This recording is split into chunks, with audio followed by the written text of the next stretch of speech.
Here we are on our way to Cape Verde and Boa Vista, a beautiful little island in the Atlantic, on Thomson Airways. Good flight, plenty of leg room, lovely aeroplane. And here we are, arrived now at our destination and standing in the queue for passport control in the heat of 26 degrees C.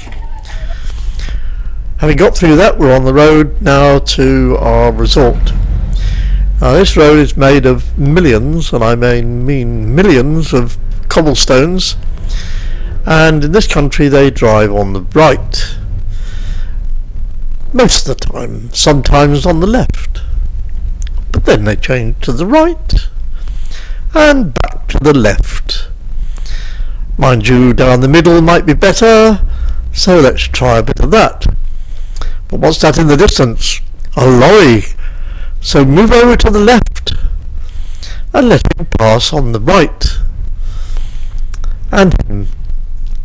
So now we can move back to the middle, and there's the driver deeply concentrating on what's going on ahead, making up his mind which way he's going to go next. And here comes the car, so we'll move over to the right and let him pass on the left. Really good. I enjoyed that bit. These roads now, modern, with a bit of rockfall there, and they were built and paid for by the people who developed the resort that we're going to visit, in anticipation of a lot more development taking place in the future. There is a beach here. I can't remember how long it is, but it's very, very long and rated as one of the top 10 beaches in the world. And so we have roundabouts in the middle of nowhere for absolutely no reason whatsoever at the moment. There's some people sorting out some rockfalls again, and now we're approaching the seaside and the Santa Monica beach, which is where all the development is going to take place. And what's that in the distance? A town, a big town. No, it is a resort. Absolutely enormous. It goes on and on forever. But we must be getting very close now to the entrance, one would have thought, because the town seems to run out about there, doesn't it? I mean, there is absolutely no other development around here whatsoever. The resort is totally and utterly isolated. But yes, here we are. After about a half hour's drive, we arrive at the resort. And even this little drive is fairly long, from the gate to the reception.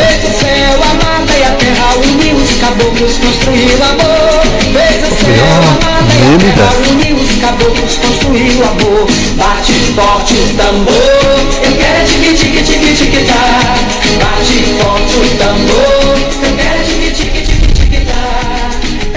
Oh, we've arrived. There's the reception area, and now we'll take a little look around the grounds. There's some lovely flowers, the specialist restaurants, the theatre, and the shops.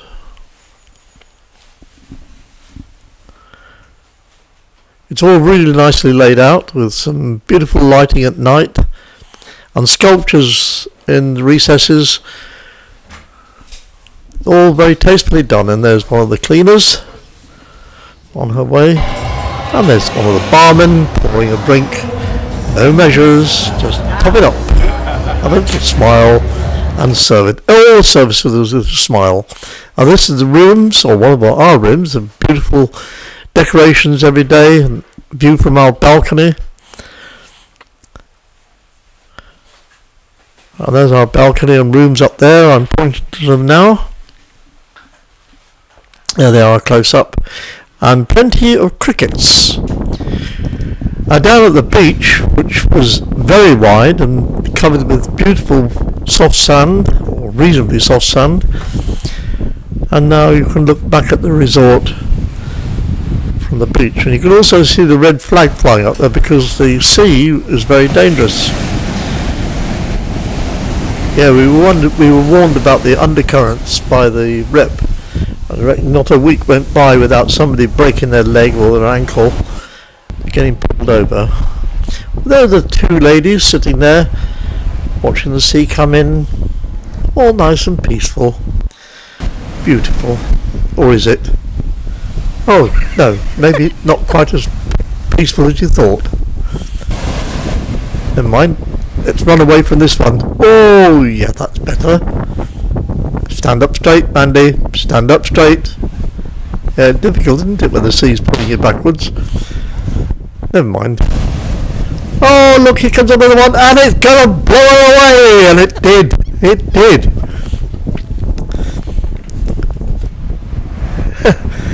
Get over that one. Now, there's celebrations going on, and we're not quite sure why yet, but I have an inkling that it's due to the arrival of two special people, and I think, yes, here they come, the two fat slags, and they're arriving at, where would you believe? The bar. Yes, they've arrived at the bar. No!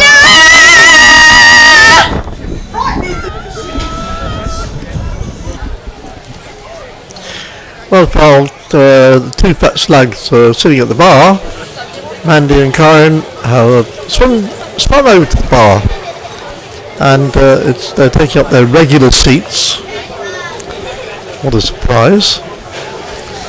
And ordering their regular cocktails. And they're so regular that the bar lady didn't even need to ask what she wanted. Oh, and there's Susan! Oh, Susan! She doesn't drink, you see. Not so much anyway. So she's just having a look around. Now the beach again, in the evening time, with all the activities. The sitting out area around the pool was very, very well designed. Lots of privacy, and there's some sunbeds in the pool. Oh, the two fat slags at the bar again. Yes, there they are. And the bar lady's gone that way as well. Oh, yes. There we are. Now we have some entertainment.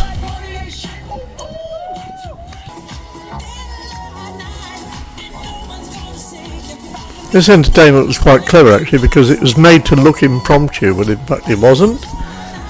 But the way it was done was very, very good indeed.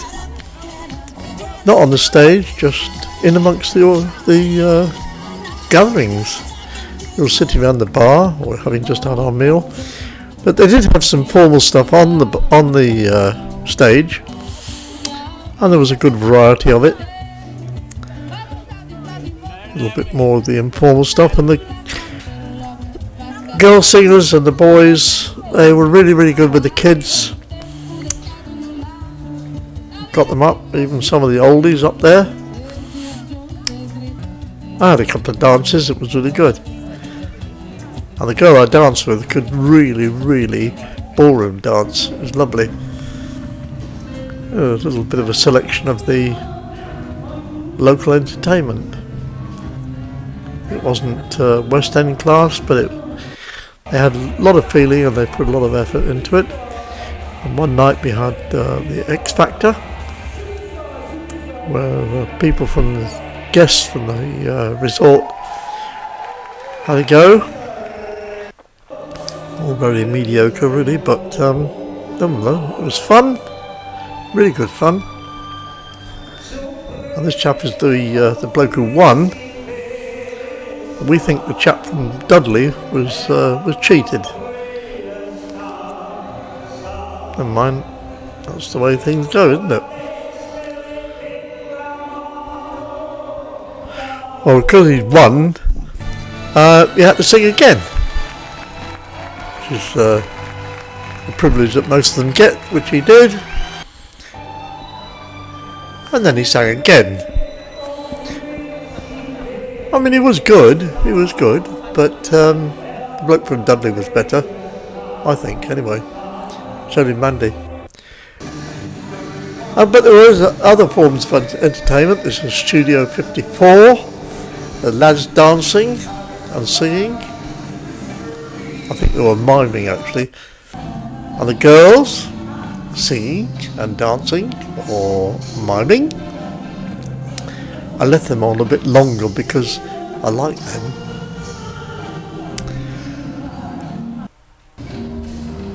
And then another bloke came on and did a few wiggles. I don't know who he was supposed to be, but he was trying hard. Good for him. I wouldn't have done it. Oh, the girls again. That's nice. So the higgly jiggly jip jip and a little bit of a skip, but nice. We had this chap come on, and I know he was trying to do a Michael Jackson or what it was, but he was quite good. Then the girls came back, so we had quite a variety. And then we had one of the local celebrities from Cape Verde, followed by an evening of African. And since we're only 600 kilometres from the west coast of Africa, I left this on a little bit longer because, let's face it, the locals are mainly African, and they are lovely people.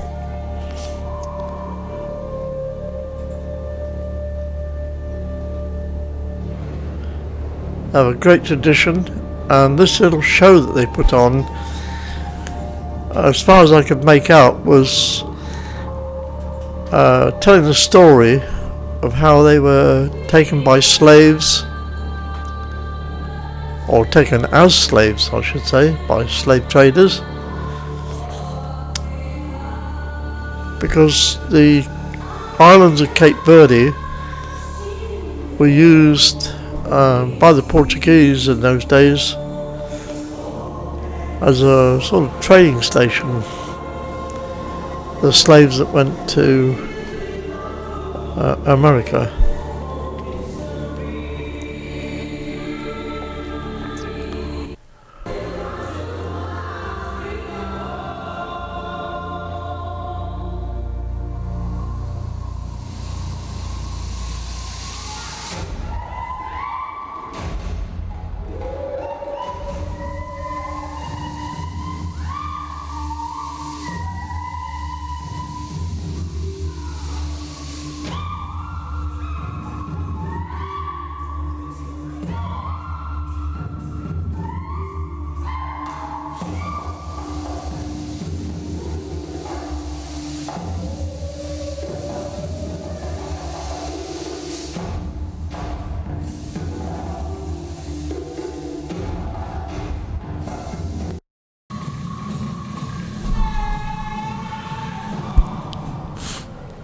So that or saw the end of a good show, and then a cloud formed over and grew until eventually, as expected, it rained and rained, poured and poured.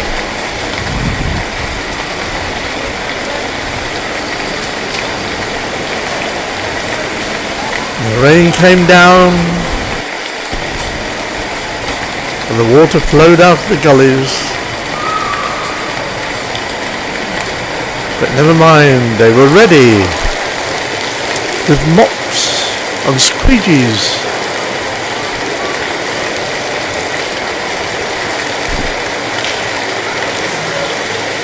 On the sandbank. And 6 people standing around while one bloke worked. Where did they learn that? In Britain? Sandbags across the restaurant entrance. And people paddling without going in the pool. And then, on one day, Susan and I took a trip in the coach to go and see Solray, the big metropolitan city where our first stop was for breakfast with entertainment. Lovely entertainment. There's our breakfast, accompanied by the entertainment, and then we were led off to the centre of the town, the great metropolis of Solray.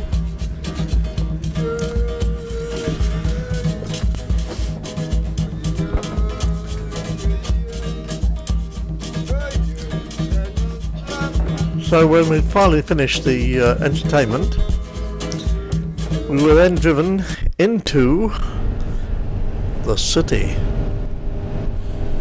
Now, we were taken to the tourist area and we missed the modern shops, but I didn't actually see any Marks and Spencers or Frozers or anything like that, but I did see a few shops underneath these sort of sparsely scattered multi-blocks, and a single block there. The roads between seem to be quite wide, unpaved, and at your leisure.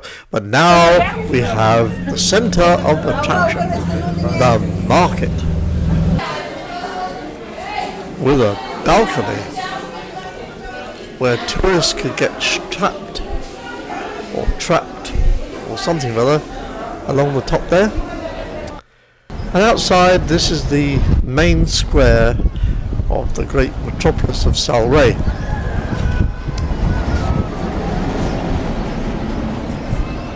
And that's one of the taxis actually going past there. They're all oh, there's the cathedral, the main cathedral, Catholic. The major religion on the island is Catholic.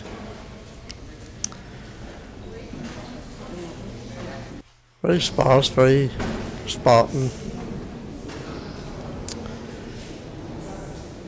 But one of the senior or major tourist attractions. And now we're off to see one of the local schools.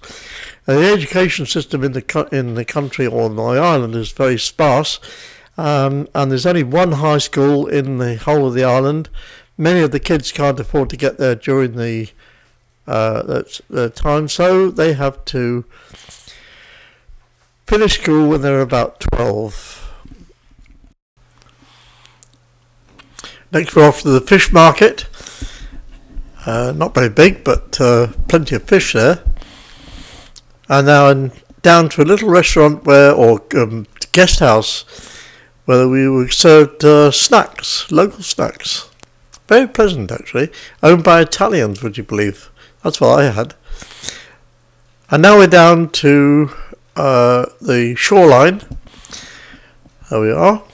And obviously a place where the guide had commission. Now there's a shanty town here where the people had to come and collect their water. There's no water, electricity or anything else, and that's where they collect it from for 15 cents for 25 litres. Now the bay is protected by an island called a daughter island and a bit of a reef, and you can see the boats here are very stable, but if you look on the other side the sea is really rough and it's quite fascinating. Could have sat there for hours watching this. The waves rolling in and yet calm. But then we saw a little event. The police turned up because there were some rogue traders on the street, and they'd been reported, and the coppers turned up on their quad bike, went into the house, disappeared, never came out again. So we walked along the road past this little bar and a place where they sold souvenirs with no stress. Then it was time to go back to the resort. and our driver took us through the streets of the main town, all cobbled, must have cost a fortune in terms of labour to make these cobblestones. But there we are. I suppose it created employment. And so now we're leaving a lane along the main boulevard of Salray, and now it's time to go home. Here's the airport again, looking out onto the apron where the plane will soon be, and there's our duty-free shop, enormous, and off we go onto the runway. Open up the valves, let's go, rotate, and we're on our way home. That's the end of a really nice week. Really enjoyed it, enjoyed your company, Susan, on our trip, and then back along the motorway in Britain towards Wales.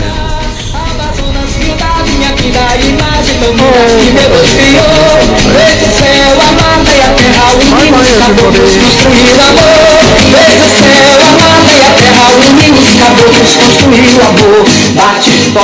everybody.